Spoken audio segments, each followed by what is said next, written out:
Harris, of course. And I've got my notes, I'm all prepared, even though I probably wrote them during the video. Okay, so yesterday morning I got a call from my coach, and he asked me to speak at this FCA meeting. And, you know, I was really nervous. I've never really liked public speaking before, especially in front of what I'm seeing now.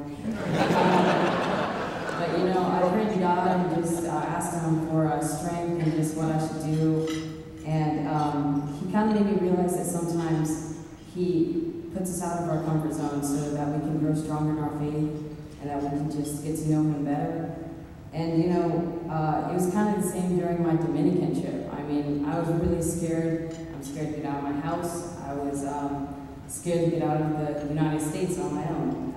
So it was a really big step for me, and I was kind of nervous. Not kind of, I was really nervous. But, you know, I toughed it out. I prayed to God, just asking Him what I should do. And I'm so glad I followed His word, because we ended up having over 200 decisions for Christ. And not only did, you know, God work in the lives there, but He also worked in my life as well, telling me that, you know, no matter what happens in my life, God's always going to be there for me, you know, just as a Christian, and that He's always going to have His hand on my shoulder. And, you know, no matter what happens, He's always going to be there for me, and even in my toughest times. So I'm going to do my... Okay. So, you know, I got to play baseball there. And that was really amazing, because I never thought I'd actually be able to do the thing I love most, to share the gospel of Christ.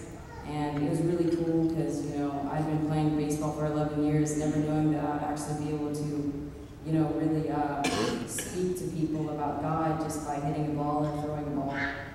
And, you know, a couple months ago, I got to talk with a Major League Baseball player. His name's Julio Franco. I know a lot of you have heard about him, but for those of you who don't, he's a really amazing baseball player. He has tons of records. I think he held the heaviest bat in the major leagues for a while, and he's the oldest baseball player in Major League history. But I got to speak to him for over an hour, not about, you know, how to feel the ground ball or how to hit a baseball in the sweet spot of your bat, but I talked to him about his faith, and he told me that all he wanted to do in baseball was not to get recognized for his skills, but just to get recognized for who he was and who he was living for. And I thought that was really cool, that he was trying to use what he did best for God.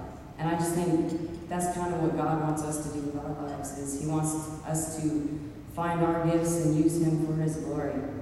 And that's pretty much all I have to say today, but I just encourage you guys to try to find your gifts that God may have given you, and just use it to glorify Him.